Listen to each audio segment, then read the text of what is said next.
Warning, this video contains spoiler alerts.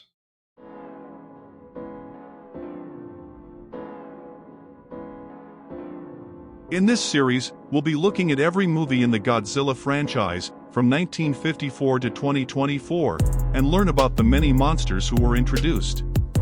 The Godzilla franchise comprises of 33 official Japanese movies, 5 official US adaptations, and 5 other movies for Rodan and Mothra. For those not familiar with the events and characters in the franchise, this series will help you get familiar with them. Now for the 8th movie of the franchise, Son of Godzilla, 1967.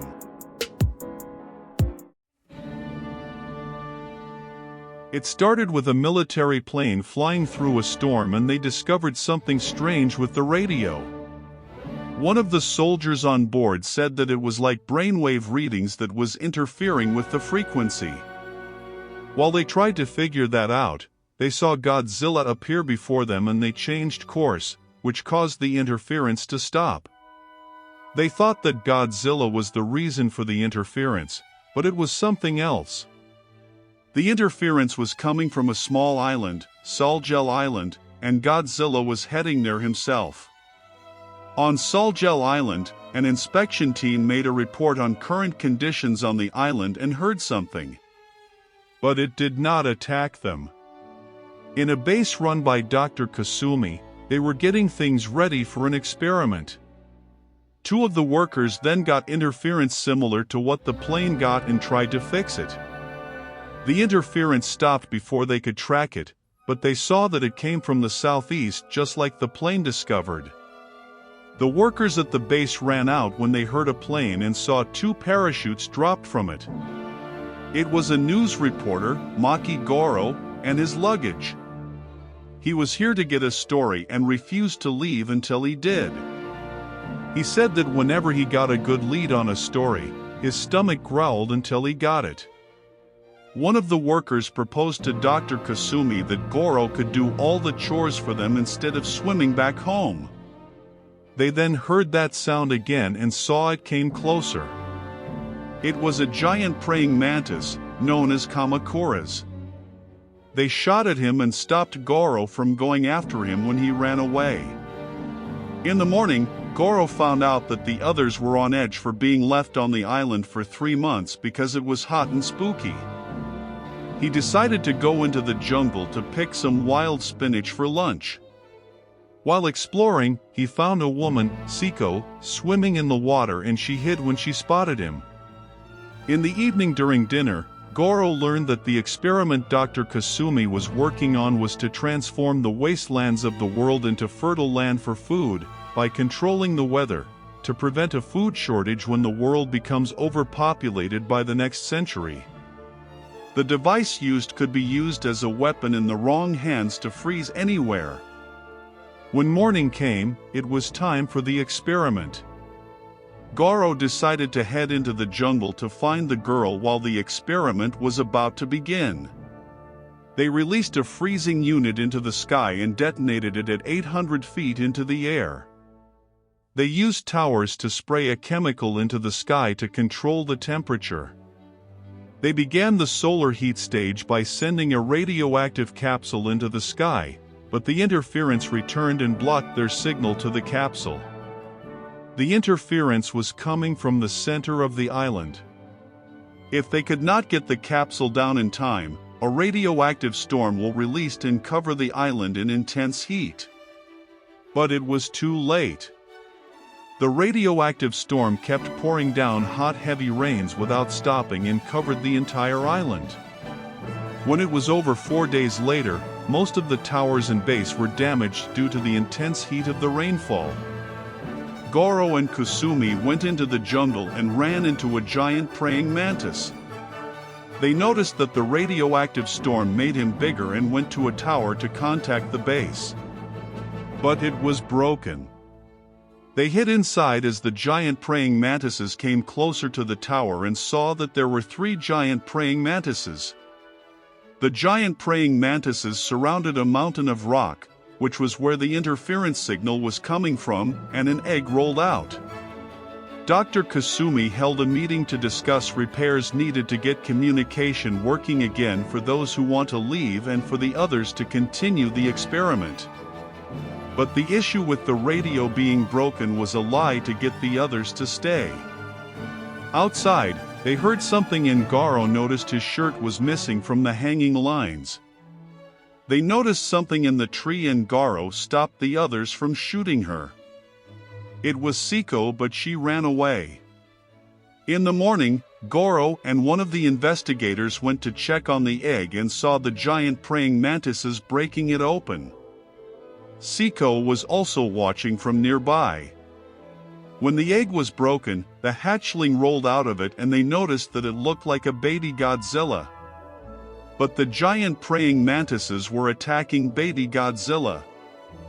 Meanwhile, one of the investigators went delirious and ran towards the ocean. But then they saw Godzilla approaching the island.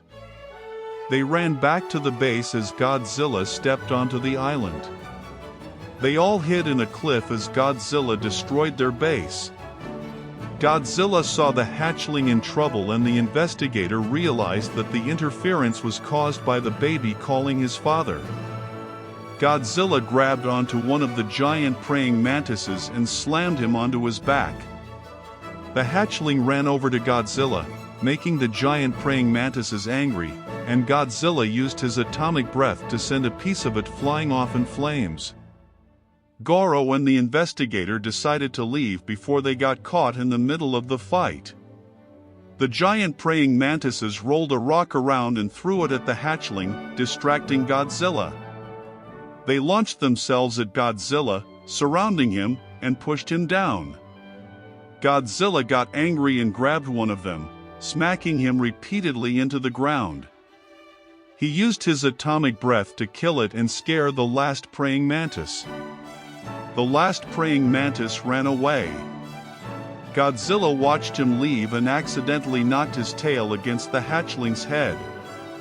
The hatchling wanted to follow Godzilla but was unable to move. Siko then came to the hatchling, whistled something to calm him down, and gave him some wild fruit to eat. But then Godzilla came back and told the hatchling to get onto his tail. Siko then went into the cave she was living in and found Goro on the floor. Goro got up and looked around. He introduced himself and learned that Siko lived here with her father until he died 7 years ago. She and her father stayed behind after the Japanese pulled out of the war and she lived here alone for the past 7 years. Goro took her back to the others, but the giant praying mantis that ran away came back. They tried to chase it away with their rifles and it left. They decided to move the equipment into the cave Siko lived in after seeing that the current base was unsafe. Meanwhile, the hatchling was near the shore, kicking around a rock, while Godzilla was taking a nap. He saw Godzilla's tail moving and decided to play with it.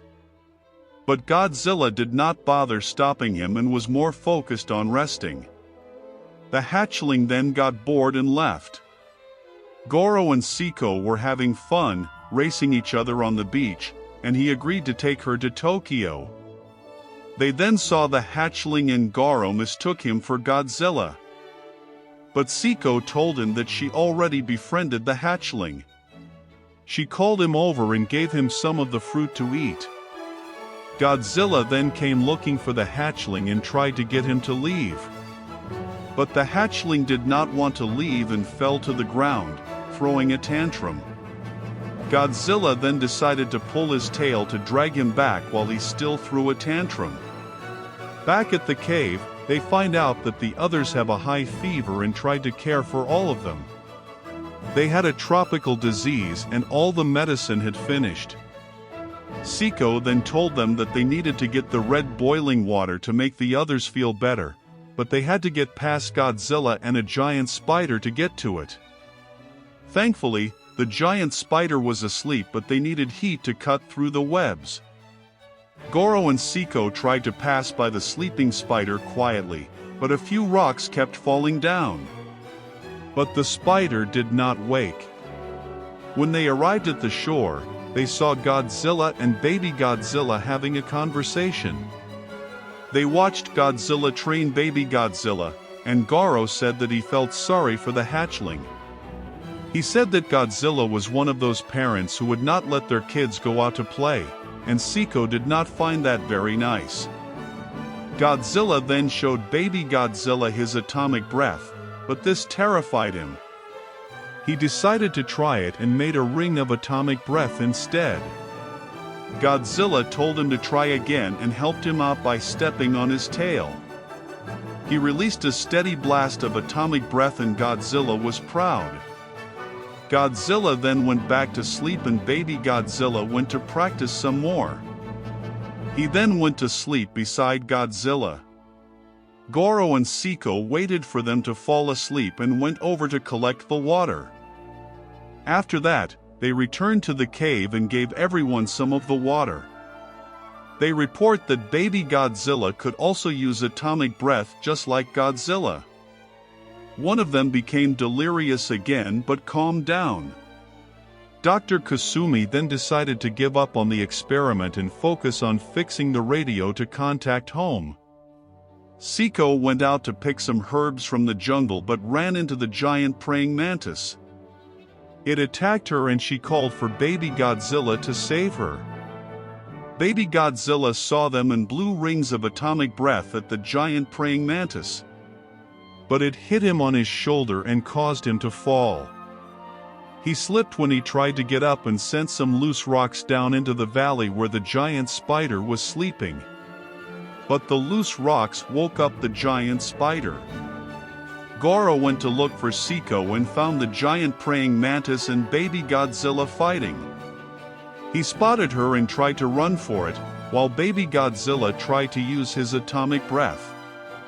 Godzilla then came to chase the giant praying mantis away using his atomic breath. But then the giant spider came up to the surface. Goro and Seiko were trapped inside the spider silk, but Goro used a lighter to get free. They hid in between the rocks but were still cornered. It tried to reach them and Goro fired at it to keep it away. It kept spraying silk at them and they decided to climb out. When they got out, they looked down at the giant spider and escaped into the jungle. They found Kasumi trying to repair one of the towers but the giant spider followed them. Everyone gathered inside the cave as the radio was being fixed and dinner was being made. But then they discovered that the giant spider spun a web around the entrance, trapping them inside.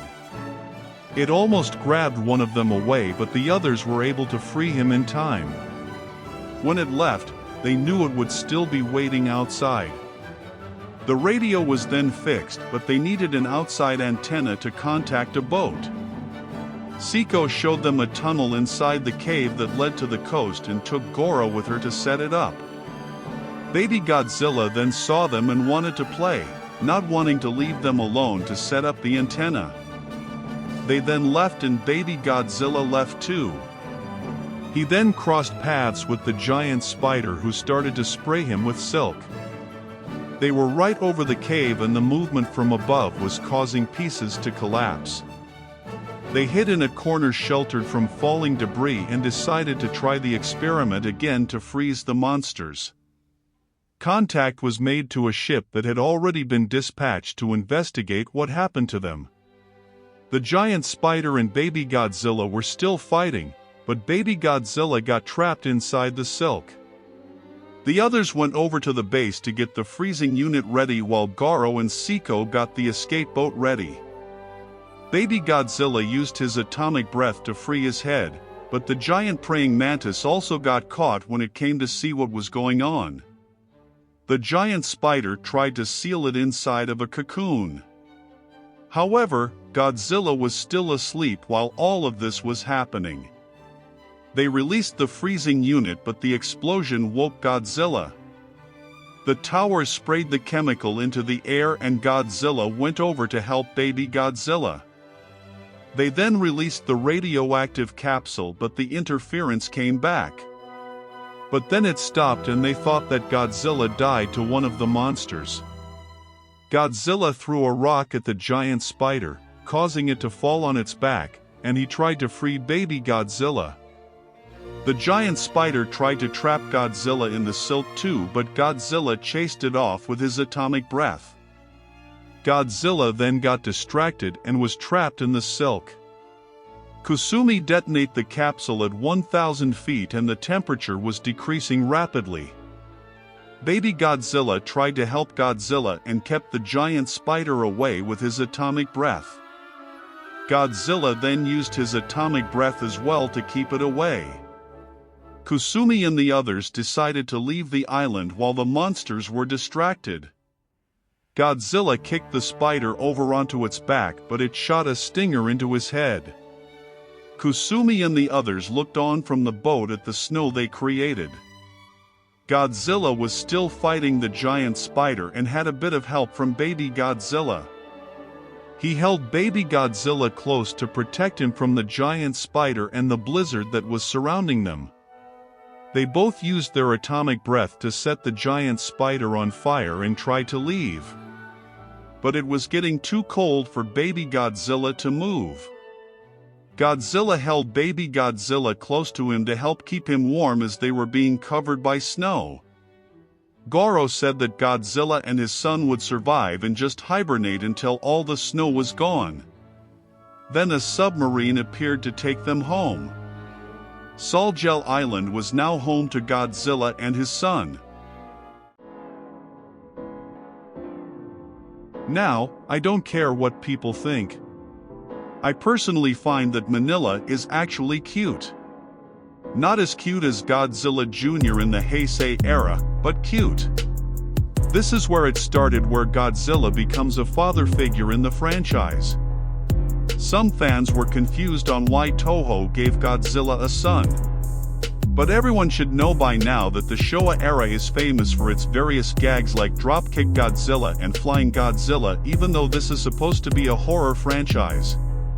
But over the years, Minilla has become a well-known figure in the franchise despite him being much more docile than Godzilla. However, over the different eras of the franchise, Minilla's origin and identity as Godzilla's son differs. This movie shows that Godzilla adopted Minilla after he followed a distress call that emanated through brainwaves. In Godzilla vs. Mechagodzilla 2 in the Heisei era, it happens again but a bit differently. Minilla in the Showa era and the Millennium era is different from Godzilla Jr. in the Heisei era. For Godzilla Jr., he showed a more deeper parental connection to Godzilla, since Jr.'s eyes would glow red when he was in distress and Godzilla's would also glow red in response to the connection. But this was still confusing since Jr. was still considered adopted despite having this deep connection with Godzilla, looking just like Godzilla both inside and out, has the same powers as Godzilla, and is basically the same species but a more docile version of Godzilla that's a herbivore. But we all know he played a big part in the fight against Destoroyah. The last time Minilla was seen in the franchise was in Godzilla Final Wars, when he prevented further fighting between Godzilla and the humans after the battle was over. But we all know for sure that Zilla Jr. is Zilla's son, since we saw him lay the egg. Son of Godzilla is about a team of scientists trying to creating a weather machine to control the weather in environments like the desert so they can figure out a way to solve the coming food crisis of overpopulation by the next century. And also Godzilla becomes a parent. Solving world hunger has always been a great concern to everyone ever since World War I and II, due to major food shortages in war-torn countries and places that suffered from severe drought. It was good to see that tied into this movie, since it showed that Japan has really been moving past what happened.